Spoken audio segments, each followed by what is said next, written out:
Hello, you're listening to Hibs Talk. I'm your host as always, Gav. Joining me today is Craig. All right. Dave. All right. And Stuart. Hi, Gav. He remembered. He does. How are you guys doing? Good, mate. Not too bad. I'm absolutely delighted to report that I get to leave the house at midnight tonight, so that's good. Quarantine's almost over. Anyway. Whatever you do, didn't go to Dubai. Aye. So yeah, apologies, we were slightly late there. Thank you for everybody that sort of joined in the chat. Jump through what you guys have been kind of saying and reacting to the match. Get your reactions in there. For those that are watching live, for those that are listening as a podcast, enjoy the podcast. But yeah, we're obviously we're recording this straight after the Celtic game. It finished 28 minutes ago, or roughly about that.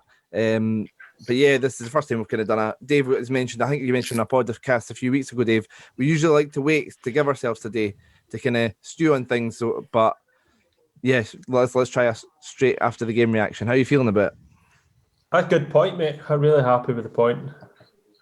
Kidding on.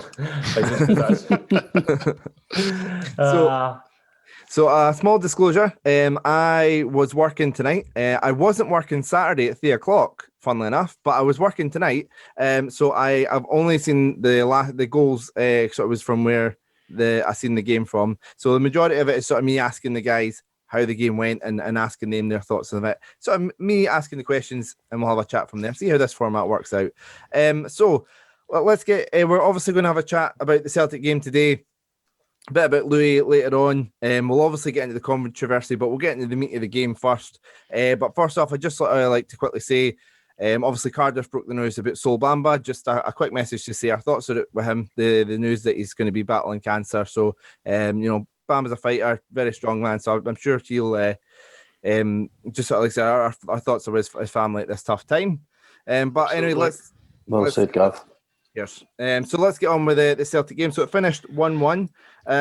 But first off, let's have a chat about the lineup. Then it came out. Obviously, we'll get to Celtic's lineup in a second. But Dave, from the lineup, did it look like it was predicted to be a 3-5-2? Is that how you seen it set up? Aye, to start with, probably. But I didn't feel like it was that as the game progressed. But yeah, did look like Murphy was just sitting off. Nisbet up top. Yeah, we're right in the right. There was a lot of Craig.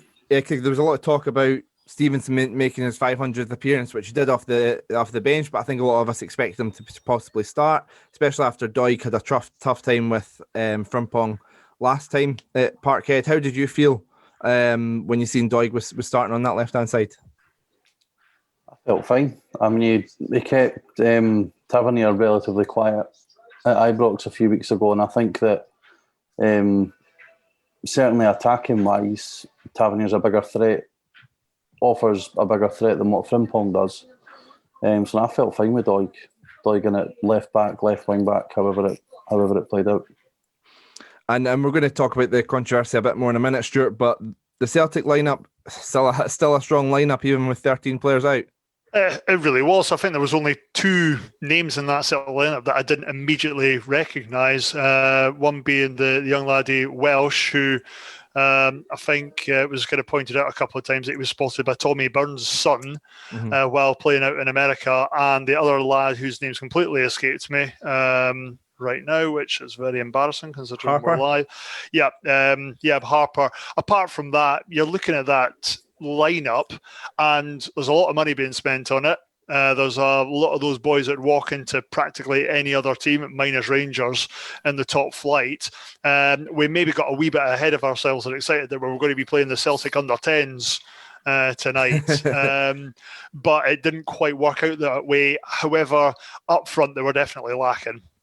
There was no real target for them up there. So our defence should have been in for a decent night. I certainly think just on your point, Stuart, about the team, if that team is different, say Harper's not there, but Griffiths, Edward, Klamala, or Ayeti are at the top, that's a Celtic team that could start any league game, for me anyway. Yeah. Welsh has started a number of league games and cup games this season, so I know Stuart said he's one that didn't sort of recognise straight away. He's one that has been getting game time and playing. So, there's a centre-back that's not just coming in and making his debut. He's been in and around the team. I think he's played at right back as well, so a bit versatile. But the rest of the team, like you say, it was a very strong lineup, Dave. Yeah, it was strong. Just they lacked that probably cutting edge up top, but their defence still looked shaky. Or on paper it looked shaky. Duffy at the back, and like you say, Welsh is still young. So getting into the game, I was listening to the radio on the way home to try and get some of it, and they were saying on 810 medium wave that they talked about how Hibs were having their best spell in the second half. We'll come back to that, but they said their best spell probably since the first 15 minutes. So, Craig, start with yourself. What was so good about the first 15 minutes from Hibs' point of view? Just felt like we wanted to get them on the front foot and really press them back, and not let them get out. I think we had 4 or 5 corners in the first 6 or 7 minutes. Yeah.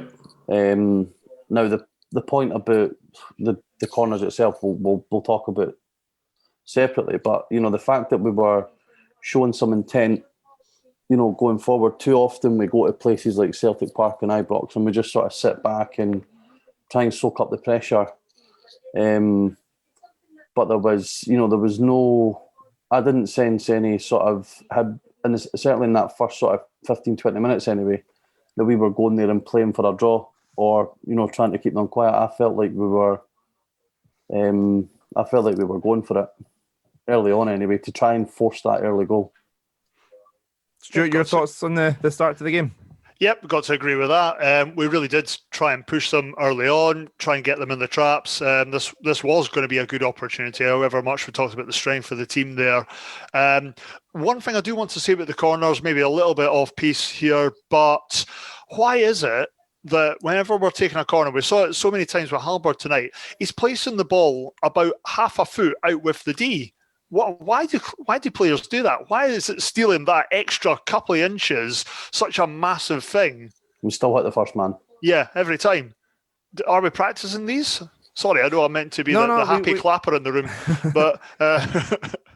No, I mean, there's a comment from Matty Reid there, Reedy_16, saying we are shit at corners. So, I mean, we'll quickly chat on that. Like I say, we'll come back to this game in a second, but I mean, I think it was something like 8 or 9 corners we got over the full game, Dave, and we didn't really seem to create anything memorable from the corners, from those opportunities.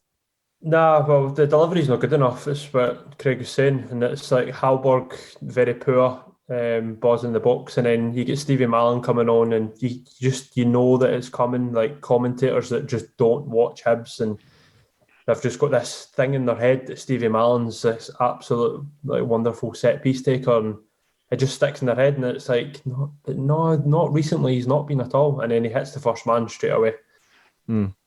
I mean, recently, if you discount the last 2 years, he's been brilliant. Yeah. And if you discount the last free kick as well that he took, but we'll get back to that later on. So we've spoken about the first 15 minutes. Stuart, what was your thoughts on the rest of the second half? I don't know. I don't think we invited them back into the game as much. Celtic maybe kind of grew in a little bit of confidence from it.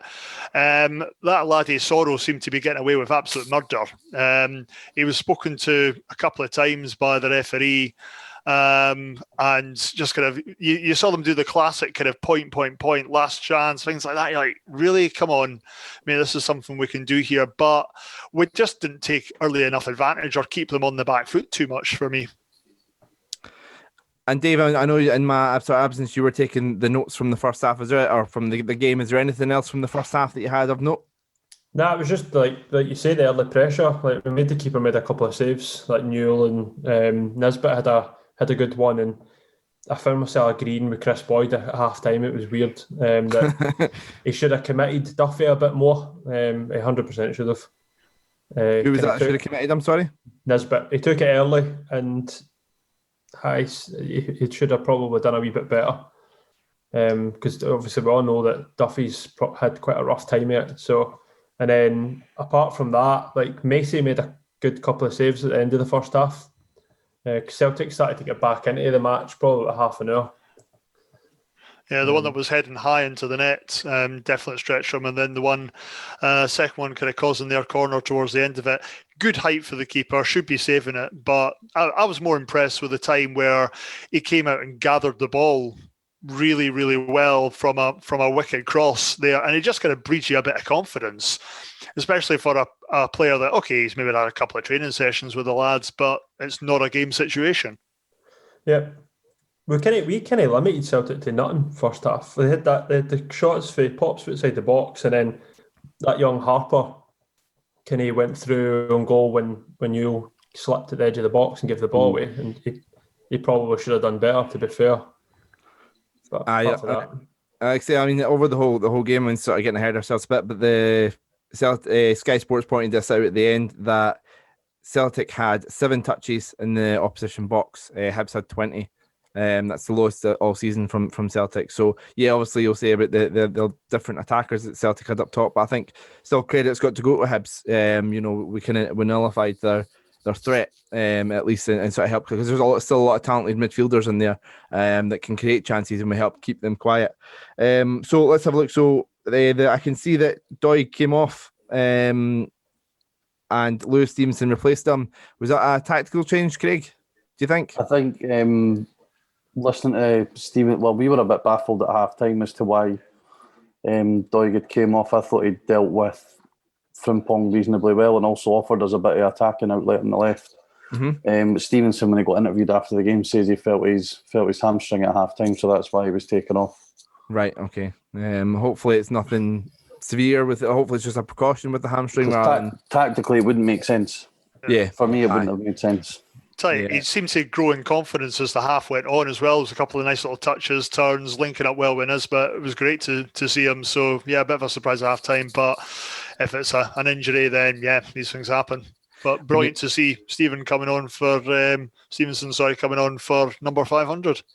Yeah, we're going to, a bit of a spoiler, the start bench cell is going to be Lewis Stevenson themed today, and that's going to give us an opportunity to chat about him quite a bit. And the next sub was Doig came on. When I first sort of heard the commentator say about Doig, I was like, I didn't think Doig started. I thought maybe the commentators had got Doig and Doig mixed up. But yeah, Doig came on. Dave, was there a change in shape with Doig coming on and Murphy and Nisbet still staying on the pitch? Aye, we changed that diamond. So again, pointed out by commentary, Murphy just went to the tip here, but it probably helped a bit because I thought Nisbet was very isolated. You could see it plain as day. The start of the second half, we just weren't getting the ball anywhere near him. So it was good that we changed it that quick. But Doig never really brought much the rest of the game, if I'm being brutally honest with you. He was just kind of there. And I think it's Celtic were kind of turning around. One of the ways they'd been turning around their form, Craig, was playing that diamond themselves. Am I right in saying that's what they went with today with Johnson and Harper up top? I don't know. I felt like they maybe went with, because it certainly seemed like Harper started on the right with Johnston through the middle, and it was almost like they were sort of they were quite fluid in terms of, I mean, I'm sure I've seen Rogic at the top of it at one point with Harper and Johnston out wide. Sorrell was definitely sitting at the base, but whether it was like a sort of 4-3-3 hybrid into a diamond at times. But I certainly thought that when we did switch to the diamond, I certainly thought that we got more opportunities out wide. In terms of getting the ball out to McGinn and Stevenson. I just think that the frustrating thing is that when you're getting the ball in wide areas, you're giving it to McGinn and Stevenson, who, while offer you something defensively, unless Paul McGinn's 6 yards in front of goal, I don't think he really offers much from an attacking outlet in terms of his delivery. Yeah, sure. I mean, it's I understand maybe trying to go like for like, but when Hibs have played a diamond, or I remember there was a spell under subs, it was maybe more of a 4-3-1-2, which is maybe nitpicking, it's still a diamond. We had Gray and Stevenson kind of in their prime in the Championship, bombing forward, putting a lot of crosses in. Stevenson's not been doing that so much recently. McGinn seems more, although he's sort of chipped him a few goals, seems more of a defensive fullback rather than a wing back. It's kind of hard to create chances when you're sort of playing those two in a wing back system. Yeah, I think it's almost down to personnel, not so much tactics for us there. We were chatting before we came on air. Some of the substitutes as well, I felt were maybe a bit too negative. I do think Celtic were there for the taking tonight, despite the strength that they've had in the midfield. We've pointed out already the issues that they've had in defence throughout the whole season, nothing to do with the issues facing them tonight. This is where I kind of struggle. I'm quite the fan of Hallberg, but Craig correctly pointed out at the start that he's maybe just another bit of a slivka about it. Sometimes he'll have an absolutely brilliant game, and then the next time you'll wonder what the hell he's up to. Taking him off for McGinn for me wasn't the right tactic there, and I think it could have allowed us to maybe kind of sit back, and it would almost make you think that Ross was happy going for a draw. Yeah, for me, that screamed going for a draw. Like, not going for a draw would have been bringing on Bradley, or probably would have made us a bit lopsided, but Gullen, someone like that. Bringing on McGinn at that point of the game with, 12 minutes to go, maybe something like that? Yeah, 12, like, 15, for me, definitely screamed that Ross was happy to take the 0-0. Ross said that in the chat straight away as well. I was like, that for me, just wrong move. Yeah. When I say the radio I was listening to sort of said about as the second half went on more and more, the game sort of seemed to get a bit more stale and less chances were getting created. I know Hibs started to kind of get a few corners again off the back of that, but still no sort of clear cut chances. Do you feel the game sort of started to dry up a bit from that point out? There was a lack of quality, from both teams. My papa phoned me and was just like, "We need a bit of composure." He actually thought Stevie Mallon coming on might be quite good because, whilst I'm saying he's not got that quality that he had a few years ago from set pieces, like in the middle of the ball, if in the middle of the park, if he gets on it, maybe he can create something. Because losing Joe Newell as well, like he slipped through a lovely ball to Hallberg as well, in the second half. Oh, yeah. But losing him, it's like you're taking away that person that can maybe spin a player and create something. I'll tell you, I want to put it to the boys. There's a few people in our chat saying Hallberg should have done better there. I don't know what more else he could have done. There was almost a hint at offside for the move. Flag stayed down for it, but the keeper was just out so quick, made himself big. I think trying to dink it over him was the right way to go for it. I think going any lower, the keeper's going to stop it again. I think he's maybe caught in two minds between trying to dink it over the keeper, but while also mindful of the fact that the keeper's rushing out at him and there's a potential that he could get hit.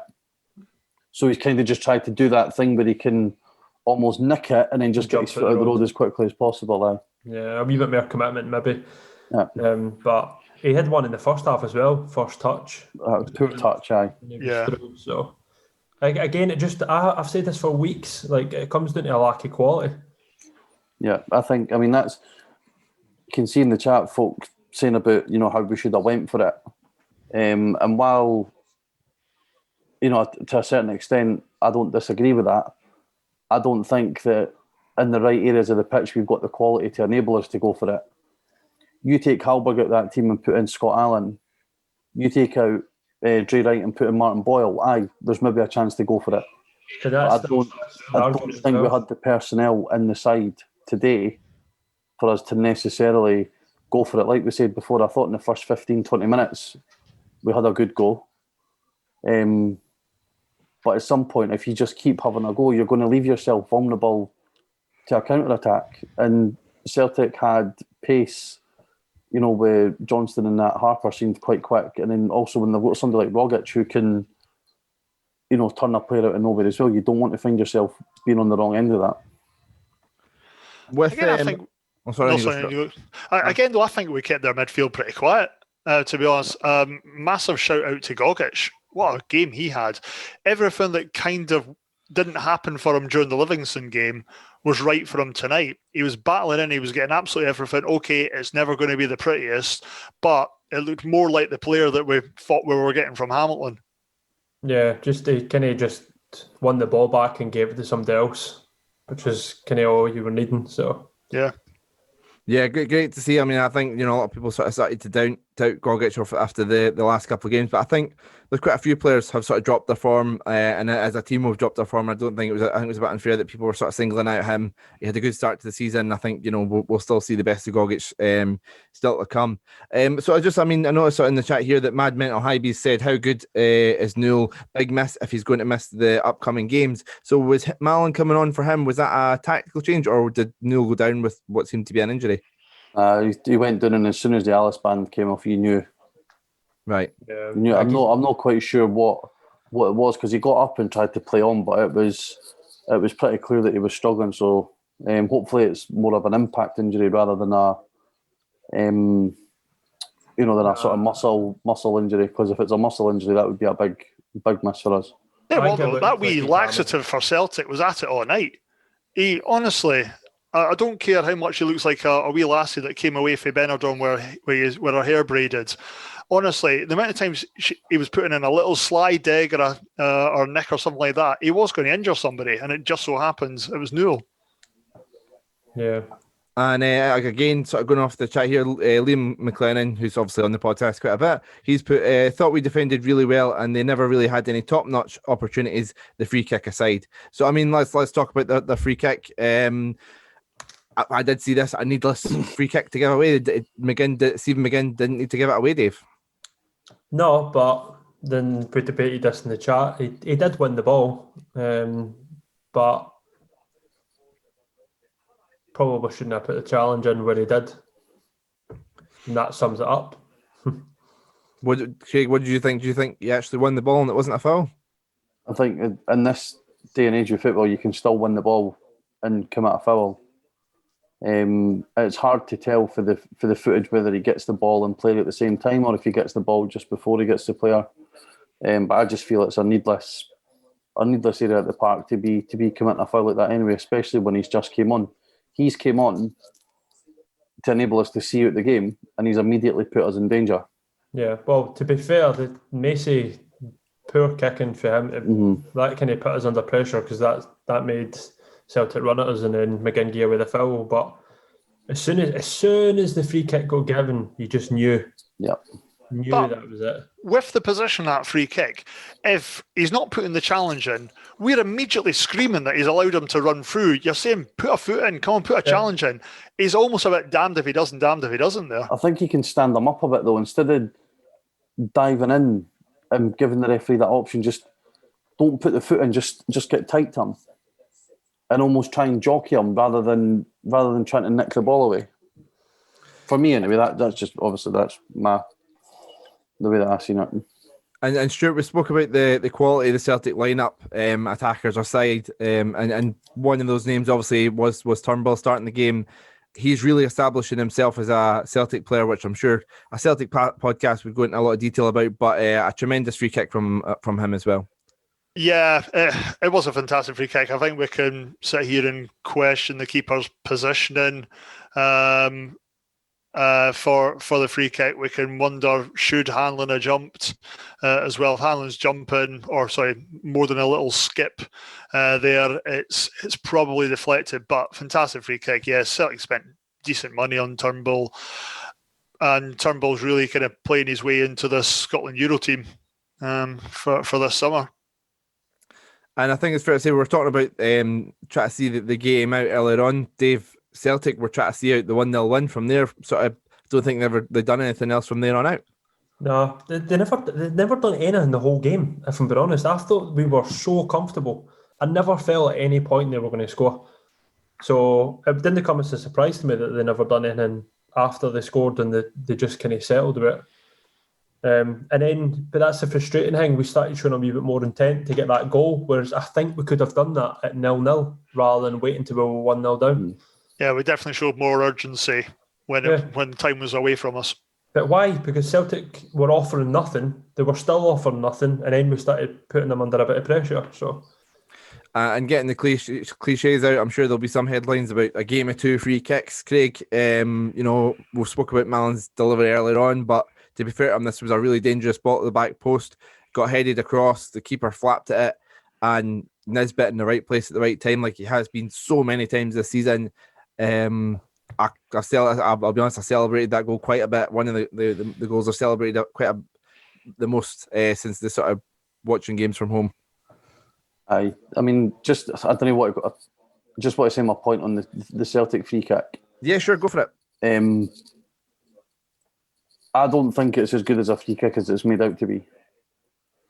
For me, it's not went in the top corner.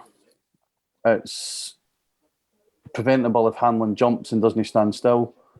And for me, it's also preventable if Macy stands in the middle of his goals, rather than maybe a foot or two to his sort of, his left-hand side away from the ball.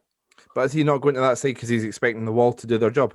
Which obviously But the way that keepers go these days, the majority of them stand in the middle and then react to it either way. I mean, if they get beaten because the ball's whipped over the wall and it's right in the top corner, there's not much you can do. But for me, the wall's not done its job, and I also think, without being too critical, that Macy could have done better with it as well, because he almost gets to it. Mm-hmm. He's not that far away from getting it from where he started. So maybe I'm just being too critical. I'll put it to the chat list. They let us know in the chat if Craig's been critical of Macy, or do you feel it was that he could have done better in our agreement with Craig? And like I say about Hanlon as well, I missed that initially, but I'll have to go back and watch the goal again to see Hanlon not jumping. I've only sort of say I was more concentrating on getting this put together than watching the goals back. Craig, in terms of our goal, let's get talking about the Hibs goal.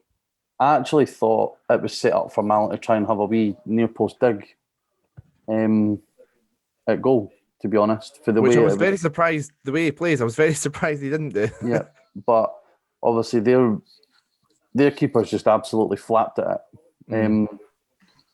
What the keeper was playing at, I've no idea. And then the half-arsed attempt at a clearance, I think it's with Duffy on the line as well.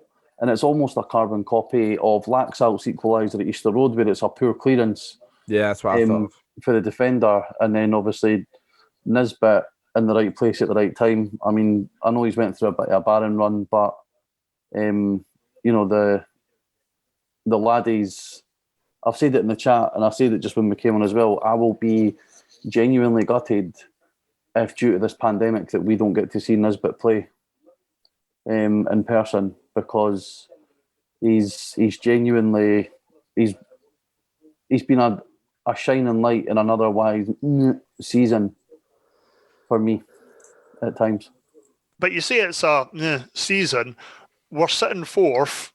I still think we're going to push for third. We're into the semi-final of the other cup as well here now. And I still think that we're in a Jack Ross building period. Yeah. So it's something I'm quite willing to defend. He's still going to get the right personnel in, if, without going into transfer rumours and things like that, if the guys that have been heavily linked with us are saying they're straight into that first team there tonight, and they are offering some real quality that could have been the difference for us. Yeah, I mean, let's about a wee sort of chat about that. I mean, obviously, the name that sort of was mentioned was Jackson Irvine. I mean, we'll go into that later on in the next podcast. But I mean, Dave, I want to point out nobody said his name on Saturday during the live one. Yeah. But yeah, so I mean, looking at, I mean, Dave, if look at the team we're talking about, what Celtic are missing, if Hibs are potentially missing Irvine, who's potentially come in, Cadden, Allen, McGuinness, Rocky, and potentially another striker, and let's just get greedy, a centre half as well. That's that could make a massive difference to the team in terms of kicking on for the rest of the season. And Martin Boyle was missing the day too. Martin Boyle as well. That was the other one. I knew there was another one. No, it could make a massive difference, and I think a lot of the names you've mentioned there probably do bring you a bit more quality than we showed tonight, and a bit more of an attacking threat. Because I think Hallberg's too flat. We're very straight liney, like quite boring, predictable. So that's what we need. We need somebody that can change that, and a few of the players probably can do that, to be fair. So it could almost be put to us that we had just as many lineup issues as what Celtic did. If you look at the names that you just rattled off there, okay, excluding Irvine and Cadden, who aren't with us just yet, but there's a heck of a lot of quality players there that just weren't in our lineup. I would have honestly panicked if Hibs had been in that position tonight of missing 13 first teamers. I don't even think we've got 13 first teamers. That's it. We can't rabbit on about what we're missing though, because we're no Celtic. So it's all about them, and that's it. And Craig, your thoughts on those names that we've kind of rattled through and what difference they would make to the team with all them involved? I certainly think that going from memory, Jackson Irvine anyway, could be that sort of missing link in the midfield almost. I mean, I remember the League Cup final against Ross County, and John McGinn was absolutely anonymous because Jackson Irvine just completely marked him out of the game. I also think that, you know, he's certainly good enough at going forward. Also, in terms of Cadden, it depends on where he's going to play, because we now seem to be signing a lot, you know, interested in a lot of players that can play in the same position. You've got, you know, we'll have Newell, Allen, Gogic, Malin, Halberg, McGuinness. Did I say McGuinness? No. McGuinness, Irvine. You know, there's 8 players for 2 positions if we're playing 4-4-2. Yeah. So I think we might see movement going out as well as these players coming in, but definitely names that have been mentioned in addition to getting somebody like Scott Allen back, will definitely give us more quality. So let's have a chat about the. So I'll finish up on the game then. So I mean, we'll always put out the 3-word review. So I'll give you a minute to think about that. But Dave, would you say a good point? Considering, you know, it's Celtic at Parkhead and we're still impressed with the lineup, or would you say 2 points missed? I think, and I've seen a few people saying it in the chat, a few people saying it online and that, and they probably sums it up perfectly. It's like an opportunity missed. We've not won there since 2010, and we probably won't get a better opportunity to go back and face a Celtic side as toothless going forward. Like, fair enough, they still had some decent players, but I think there was more an opportunity to have a go at them tonight because they weren't really having a go at us. So, when you seen the lineup, who did you think was favourite for the game? I thought Celtic were the favourites for the game. So surely you're happy with a point then? No, I'm still saying that. No, I'll stick with my opinion. We'll not have a better opportunity to go to Celtic Park like that again and face a team that toothless. 7 touches in our box. I'm not happy with it. Before the game, maybe, but the way the game played out, I think it was there for the taking if we hadn't been so negative. I think just on the 7 touches in the box chat, I think it shows that the defence is a lot, you know, we're getting back to that sort of defensive solidity that we had in the early parts of the season. I mean, regardless of the players that Celtic missed, you know, they still had umpteen international quality players on that side, and we limited them to 7 touches in the box. The only goal they got was for a set piece. You could argue the only goal we got was for a set piece as well. But it's probably too soon to say the defence is back though, since we just got but it looks. But given the level of quality that the 2 losses that we've just had, yeah, that was a much better performance against the level of quality that we've just faced tonight. It's a much better performance, and I'm hoping it looks like we're on the way back to being a bit more solid in defence. Just had 9 days or something to work on any shape mistakes and that, so I hope that's what we've done since we didn't go away anywhere. See, we done all that without going to Dubai. Yeah. Good old East Mains. Yep. I think that this could have been a completely different podcast tonight, and that goes whatever way the result goes. We could have been facing, well, let's be honest, we were a couple of minutes extra time away from, right, that's 4 games in a row, we've lost 4, we've not scored, we've not faced it. We wouldn't be talking about the positive side of Celtic's lineup. We'd be saying, how did we not get these guys to the sword tonight? We lost 1-0, blah, blah, blah. So, and the way the ball fell for Nisbet to blast into the back of the net, when things aren't going for you, those kind of opportunities don't land in. It's a football serendipity out there. So I think it's a bit of a back on track for the 3-word review tonight. Back on track. I like that. Craig, what's your 3-word review? Come on, I'll give you 5 minutes. Think about it. Could have been better. Could have been better. Like that. Dave? Yeah, I'm just going to say that as well because I didn't even try and think he won, to be honest with you. Brilliant. I'll type one in after. I've Thanks, got too yeah. much today here. I'm here.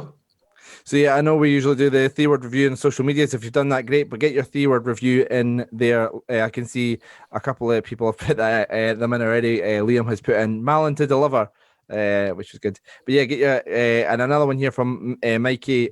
Same old right. What was your kind of thoughts on Dre Wright's performance? Don't come to me. I'm meant to be the positive one, so aye, Dave. I wrote halfway down my page, and it's there that you can't really see it. It doesn't matter. I don't know why I'm showing you, especially in podcast form. It's not very good. Dre Wright's playing ? That was just before half time. And that's I think what he does. He done one thing. He cut inside for the right, and then passed it off. And then when the ball came over at the left, and as the ball sort of moved back across the other side of the park, he was literally walking with his back to the ball. Yeah, he's very much. So the ball was there, and he doesn't know that the ball's there. Yeah. I mean, Craig and Dave, I got your opinions on this the other day. So, Stuart, I want to come at you this. I mean, he was described by St Mirren fans as a, pacey. St Johnstone. I've been working on it. I've watched on a 13-hour shift. Leave me alone. I get one mistake a podcast. So that's it. We used it. How long have we got left? Stuart, what's your opinion? I mean, St Johnstone fans described him as a pacey, tricky winger. And he has been quite passive at Hibs. Do you think that's maybe more instructions from Jack Ross, or do you think that's more his style of play that we've kind of been lied to by St Johnstone fans? Yeah, they've sold us a turkey. No, not at all. I think there is. I still want to say there's a player in there, but we've discussed how Martin Boyle isn't running at his man anymore, things like that. So part of me wants to think it is instructional, but Wright is quickly turning into a Josh Vela. He isn't what we were kind of looking for. He's not what we've been promised. And the new Hibs regime, or the new setup that we've got with regards to kind of player management, scouting, I don't think we're frightened to move people on if it's just not working. Yeah, I mean, we did. To be fair, we did get. I mean, Josh Vela moved on quite quickly, but obviously Tom James was there for the majority of the season, and that's clearly wasn't working. Although there's this chat that he's going on, but we'll see what happens with Wright. I mean, I'm still hopeful that he's just taking a bit of time to settle, and he's going to prove everybody wrong. But maybe I'm just too hopeful. And So is he a Vela or a Newell? Watch this space. Yeah, Vela or Newell, watch this space. Let us know in the chat whether he's a Vela or Newell. So I think he's a right off. Let's get chatting. I don't want to talk about too much, but obviously this has been the major talking point today is DubaiGate. So I'm going to send you guys the photo that I've just put on. You just can't see it because of the live stream, unless you are watching the live stream as well. So I'll send this over to you just now. I just literally done this as we were talking. Sorry, it's no better. But yeah, like what a mess, Dave, to start with. It was an absolute shambles. And to be fair, right, see, when we equaliser went in, I proper celebrated as if we'd won, right? But not because we'd got a draw, like nothing to do with that. It's because they paid for going to Dubai, didn't they? Yeah. We would have let them off. Imagine they had just won 1-0, they would have got away with it scot-free. I'd have been absolute fuming. So that's such a relief to make them pay. What you sent over on this chat? You're confusing me. I've sent over so you guys are on Zoom, so can't see the live stream. But I've like I said, to have a thumbnail for each topic, I've got a photo of Scott Brown and Neil Lennon on a beach. Yeah, very good. Thanks. Stuart, that's what Stuart was laughing at. So Craig, I mean, it's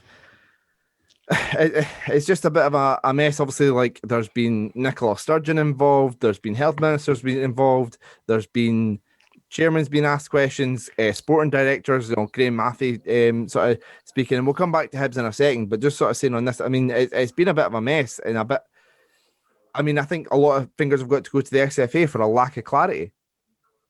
I just think it's baffling. I mean, no often I'll say this, but Andy Walker hit the nail on the head in the pre-match, but I think it's the most honest bit of coverage I've ever seen Sky give Scottish football. He made a point about clubs, Celtic have said about the loss of revenue, about COVID and blah, blah, blah. And they're away chartering a flight to Dubai for what? You're talking maybe 50, 60 people. 5-star accommodation for 5 nights.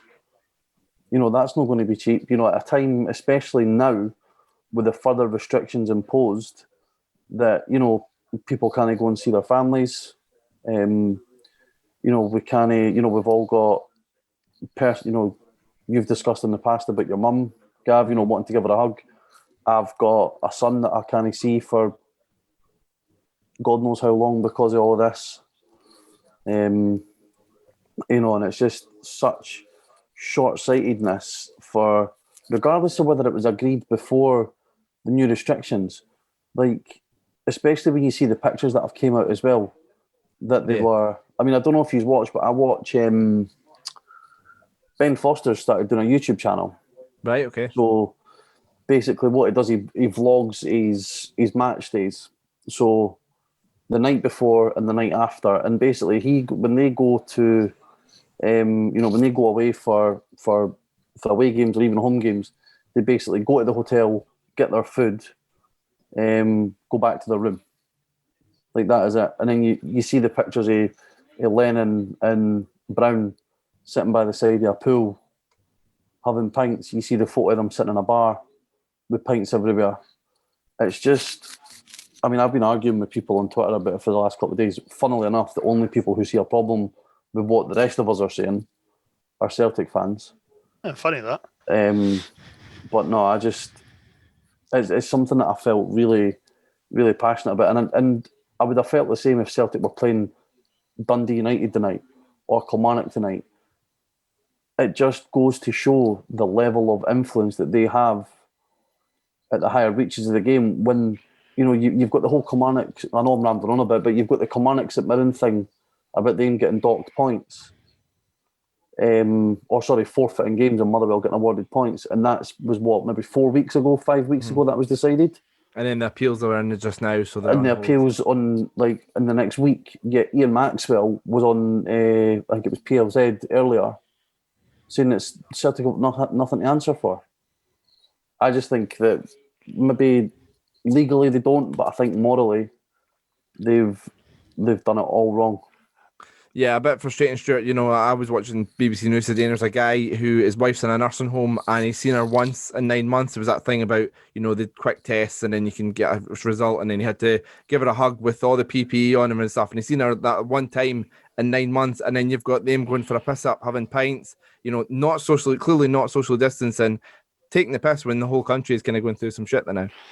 Yeah, again, just to reiterate what Craig said, Andy Walker played an absolute blinder. I genuinely wondered, watching Sky coverage tonight, if they were going to sweep it under the rug a wee bit, but by God, they went for the jugular. They really kind of did pick up the mood of the footballing nation and how we feel about it. At the end of the day, for me, whether they got permission or not, the world is constantly moving and evolving right now, and we all have to make sensible decisions otherwise. The money thing aside from it, it's just not in tone with what the rest of us are having to experience. And at the end of the day, what's the bloody point in going to Dubai for a 4 or 5 day training camp for them to come back and play in the East End of Glasgow on a Monday night, and it's absolutely hosed it down. Yeah, the night. I genuinely don't get warm weather training, and I've got a pal of mine who's a big Celtic fan. Him saying, so the reward for losing the second Old Firm derby of the season, being 19 points behind, is a piss up halfway across the world.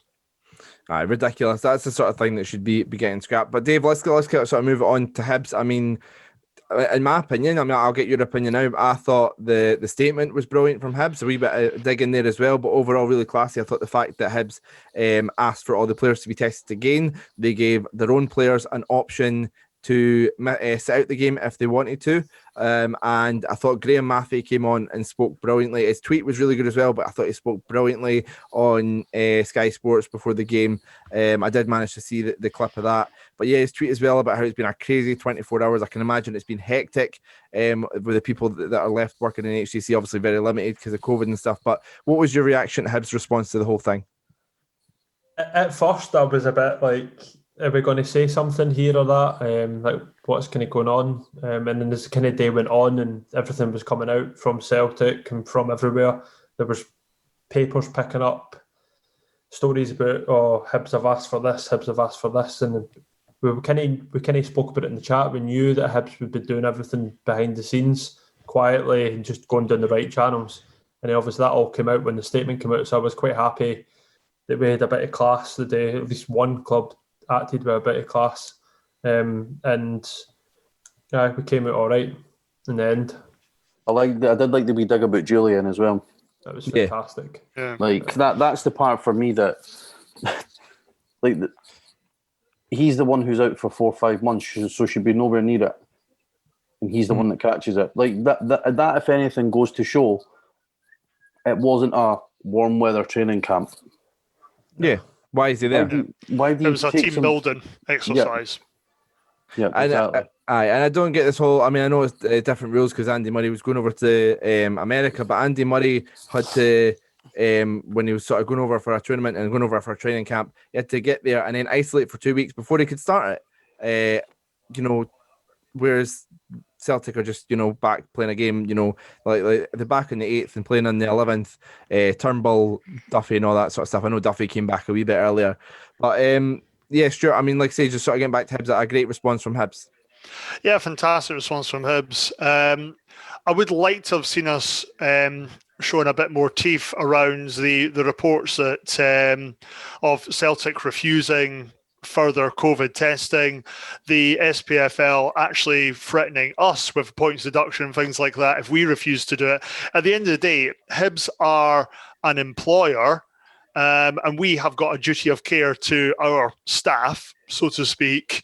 And it wouldn't have surprised me if a few of them had said, look, I have to care for a relative. I've got a wife with a young child, things like that. Look, I'm not happy to go into I employ people. I work with people.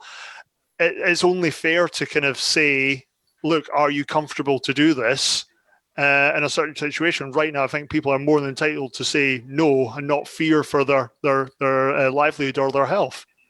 And just to sort of finish up this gig, I mean, I just sort of final thing on it. I think a lot of Hibs fans' blood was boiling when they seen some of the things about Celtic are the ones that have done something wrong, and Hibs are being the ones that have been threatened with docked points. And what's his name? I can't remember. Delahunt coming out with Hibs have got to consider they might be putting the whole of the Scottish season in jeopardy here. They've got to think about what they do carefully, or whatever he put. I'm paraphrasing, but what a ridiculous statement to make from him. Yeah, and just sort of that media bias towards the Old Firm showing again. Exactly, and like folk are saying in the chat, this all started when Celtic moved the fixture without our consent. Yeah, that's I had my dig about that at the start. I was off the game. And Leanne was very, very vocal on that. That, it was done without our permission. It was done without, well, not our permission, but even without, our courtesy. And then when it was done, when it was asked, we refused it because it didn't suit us. Mm-hmm. And then it went ahead and done it anyway. And then when we asked for a COVID test, it's refused. We didn't go ahead anyway. I mean, you can bet your arse that if it was Celtic and Hibs' position and Hibs and Celtic's position, mm-hmm. they would have been firing out statements left, right and centre. Yeah. It just, for me, like Dave said, it's all the more pleasing. And as much as, it's like picking what one of your mates you want to see with your missus, in terms of Celtic or Rangers winning the league. For me, it is so pleasing to see that, not that Rangers are going to win it, but that Celtic are going to lose it, and they're losing it in the fashion that they are. And, we're now doing, and it's now, we've now stopped it. We've made it even less likely. As much as it was unlikely before, we've now made it less likely that they'll have any chance of catching Rangers. Do you not think when we play them in the top 6 later on in the season, we should just shift the fixture? Just for a laugh. request for Just fucking move it. I don't care.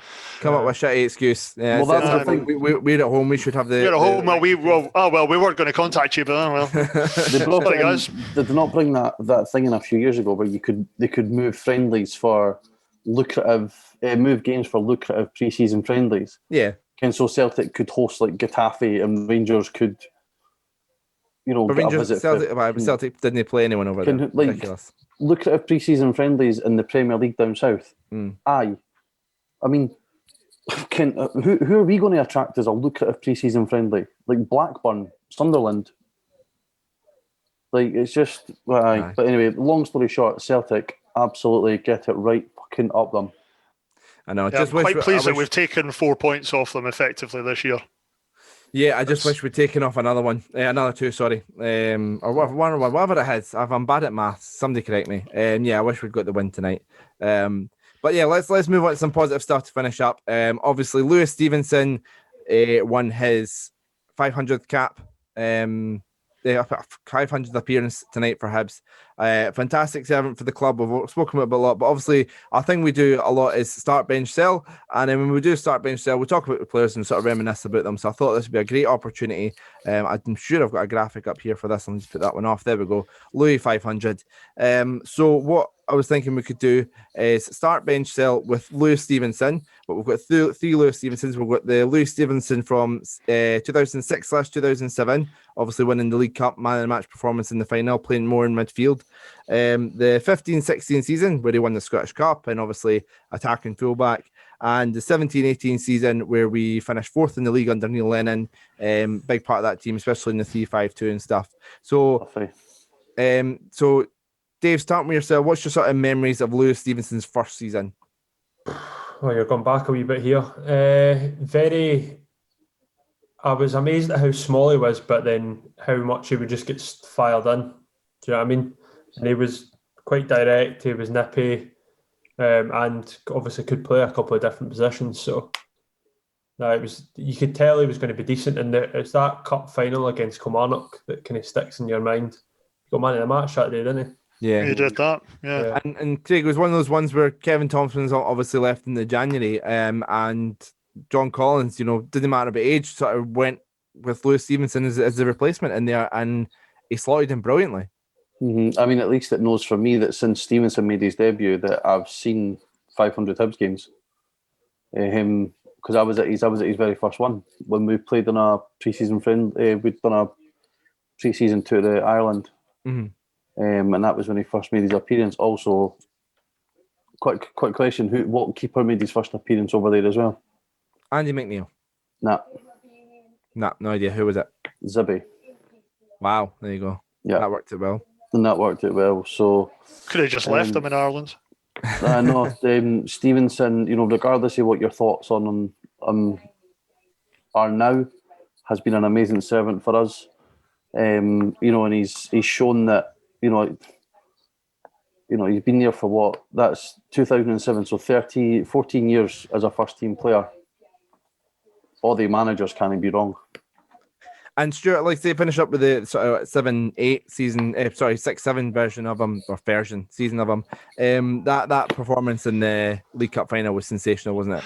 Yeah, there's not many 19-year-olds that will come on and get a man of the match in a cup final. Especially when two of the strikers both score 2 goals. Yeah, it was just a phenomenal day. I seem to remember my heart sinking a little bit, just being a typical Hibby when Kelly brought it back to 3-1, thinking, "Oh Christ, here we go. We're gonna absolute collapse here." But just wasn't to be that day, and it's always kind of great to see the pictures. Louis celebrating back at Easter Road. He's so young, bless him, and kind of reminds me of my own fading youth, I suppose. That big heady hair that he had, sort of almost like a Beatles haircut at the time. And obviously, I mean, we spoke about this Scottish Cup, Dave, loads on this podcast, but happy to do it again. Never mentioned it. Not just in the, obviously done well in the league. Obviously they didn't finish off that great with the League Cup final and obviously the playoff semi-final, but the league still fantastic performances from Lewy all the way throughout. Never really injured. We brought in, I'm sure that might be in the season we bring, somebody will correct me if it wasn't, might be in the season we brought in somebody like Eckersley and we didn't get anywhere near him. But yeah, that Scottish Cup final, that his reaction at the end, just and the fact that he was, there for the second person that left the cup as well, just completely deserved. Yeah, that season, superb. That whole team, though, we talk about it, it's just a team of absolute legends, and Stevenson definitely played a massive part in that. But how close was it to being just an absolute disaster? Close to being a disastrous season. No, we're not talking about that. Come on, Mr. Positivity. But it never happened. I was going to turn it back round. Sorry, I wanted to interrupt Dave. I want to interrupt Dave because he was about to be positive for a second there. Sorry. You know what? It just showed that day we must have had about 4 or 5 captains on that pitch. Lewis Stevenson definitely being one of them. And they all just had to dig in. They all knew what they needed to do that day. And there's a reason why the young boys coming through always speak so positively about Lewis Stevenson and his influence. And all you have to do is look, okay, to some, maybe Hibs isn't the most glamorous of footballing destinations for it, but there isn't many players out there that get anywhere near 500 appearances for a club these days, especially one in the top flight. Yeah. And sort of finish up with the 17-18 season. Obviously, a great season under Lennon. Our highest points total, finished 4th. Some incredible games of football, Craig. I mean, the standouts for sort of me, like the 5-2 or 5-3 against Kilmarnock, the 5-5 game against Rangers, just so entertaining. I'll be honest, I missed the crazy results. But yeah, I mean, Lewis Stevenson, especially that second half of the season. I know Boyle played a lot of right wing back and occasionally Gray, but then we had the 3 centre backs, Louis at left wing back, McGinn, McGeoch, and Allen, very balanced midfield. Canberry and I mentioned them, and McLaren up top. But Louis, a big part of that sort of really exciting season. Some really good football, and yeah. No, definitely. I think, and you go back to the game against Rangers at Ibrox as well, where he played centre half. That was a, I think we've all got our opinions on Lennon and how his time at Hibs ended, but we certainly went on quite a journey that season. Like you say, with high scoring games, exciting players on the park. I think it'll be a long time before we see a midfield of the level of quality that we had, at that time. But with Stevenson as well, I just think it's, we've all got our own sort of favourites. We all hark to the days of Riordan, O'Connor, Sawsey, Latape. An older generation will go back to players like Stuart. I'll say, say like Pat Stanton, Shadler, O'Rourke, the Tumbles Tornadoes, and so on and so forth. But for somebody who's been knocked as much as Stevenson has, and how much he's been criticised over the course of the last, however many years, no one that's ever played for Hibs can say they've won the League Cup and the Scottish Cup. And I think for that to be an academy graduate as well is something quite special. And to be fair, Paul Hanlon will be able to say it by the end of this season. So fingers crossed. And Dave, I mean, Craig said about sort of the manager sticking with them, but to be fair, there was a few that didn't. McGivern got pretty much a full season at left back. Kajabi got a run in the team. There was some other left backs that came in, but he's sort of outlasted them and sort of proved the ones that those players are not remembered fondly. And there's an argument that Louis should have got to 500 a lot sooner. Yeah, he's seen off a few challengers that probably should never have been anywhere near a Hibs top. But I'm a wee bit disappointed that he made his 500 today, if I'm being honest. I would have rather it was maybe the next game, like made a start, and rather than coming on the day when the headlines tomorrow are all going to be about Celtic and Dubai again still. I know we'll have our own headlines that Louis made 500, but that almost fits Stevenson's personality, that he'll just fly under the radar. Yeah, no, it does. And he's got a fantastic future in advertising for energy saving. So I think that's something you can look forward to. And his kids as well. The kids perform a lot better than he does, to be fair. There is a fantastic short, almost kind of talking heads type interview with him on the Sky Sports Twitter right now. And Lewy does go on to say that he felt that Lennon did get the best out of him as a manager. So definitely worth catching if you haven't seen that. I would say, like I say, just about to start my sort of second half of the shift, and so I quickly put on. I seen the first question, which was he said, "Who's the best player you played with?" And without doubt, he just went John McGinn. And I was like, "Well, I'm definitely watching the rest of this later on." But aye. So let's get your answers then. So start, bench, sell, a bit of a different one. But Dave, who you starting, who you benching, and who you selling? Starting 16, benching 07. And selling this one. We can go and be a coach. There's no this one. It's 17-18 one. So the one under Lennon.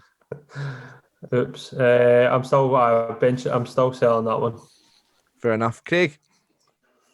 I think I'll start 17-18, bench 15-16, and sell 06-07. Ooh, interesting. Stuart? I've got to agree with Craig, but I would refuse to sell any version of Lewis Stevenson. Because if we sell him in 07, then we didn't have him today. It's all about timelines and all that, people. I kept 2 cup winning ones. Craig's just benched a Scottish Cup winner. Well, I'm going to cheat because I'm the host and I can do that. I'm going to start the 07 one in central midfield, play the 16-1 at left back and the 17-18 one at left midfield. Oh, the power's gone to your head. God. So let us know who you'd start, bench and sell at HFC Talk. I'm sure I'll get a graphic made up and put it out. And also let us know your favourite memories of Lewis Stevenson. I know it's something we talked about in the past when he got to 400, but yeah, it's great that he's got to this 500. The graphics I've put up there was, I can't remember what that one it was, but the goal at Ibrox and obviously winning the Scottish Cup. He's been a fantastic servant. It'll be a long time before, or if ever in our lifetime, we'll see somebody, as professional and so loyal at Hibs and get to 500 like that again. But hopefully it's just a fantastic legacy he leaves, and just a fantastic guy to have at the club. So yeah, congrats Lewy on the 500th appearance. So yeah, we'll wrap it up there, guys. I know it's 11 o'clock, so this question doesn't really apply much, but it's just bed for everyone, I'm guessing. Yep, go out of my bed. All right. What about tomorrow then? Any big plans tomorrow? I'm leaving the house. What's your plan? I mean, I know that you can really go anywhere. Apparently, up in Scotland, takeaways are shutting as well. I know you're down in England, Stuart. But what's your plans for tomorrow? You know what? I'm just going to get out early doors and go for a run. Just where I live, I'm right beside the south coast, so I can go right round down the front on the harbour. Can't wait. Get a bit of fresh air in my lungs. Fantastic. Good Dave? for us. You'll be watching for the boats coming. That'll be it. Dave, any exercise for yourself? I know you've been doing the healthy eating. We obviously have the big challenge to sort of see who loses the most weight. You got any exercises planned in for tomorrow? Oh, I might. I pulled out of one today because honestly, man, I can barely move for the other day still. Yeah, I had to get lifted off the couch twice. I swear. Right, you've got a podcast to do. Let's get you up. Agony. But I went on the bike late afternoon the day to try and ease myself off. But Jesus. Are you able to try and fit Dave into your work schedule to go in and see him, make sure he's okay? Yeah, you'll need to. I went to go to my bed last night at 11 o'clock, started getting up the stair, and I got up the stair about 11:15. That's how sad I was. And Craig, I know you sort of mentioned earlier on you're having sort of eggs and things like that earlier on. Any sort of healthy meals planned for tomorrow? Don't know yet. No plans. No plans. But I'll get my minimum 5,000 steps done on my lunch, and then see if I can be arsed to go out afterwards. I have to say I'm quite lucky with the job I've got. The fact I'm out and about. I didn't even realise. I had to look at my watch about 8 o'clock, and I've done more since then. It was 8,000 steps I'd done, and I was just from working. I didn't even realise I'd been out and about that much, but apparently I had. But yeah. So Can we vote this clown out of the chat? Aye, because he's doing my fucking boxing. Who's that? Liam. Oh, Liam. Yeah, I can see that there's a big purple for lots of Liam talking about fish fingers and all sorts. But yeah, It was the Craig, give me a wave if you fix your PS4. Craig, if you didn't fix it, it's your head. You need to send it to Sony, blink 3 times if so. Like, try to be serious, Kim. We're a serious show. No, we're not. So yeah, let us know your thoughts on all the things we've discussed today. Your thoughts on the draw, if it was good enough. Your thoughts on Lewis Stevenson. Your thoughts on Dubai.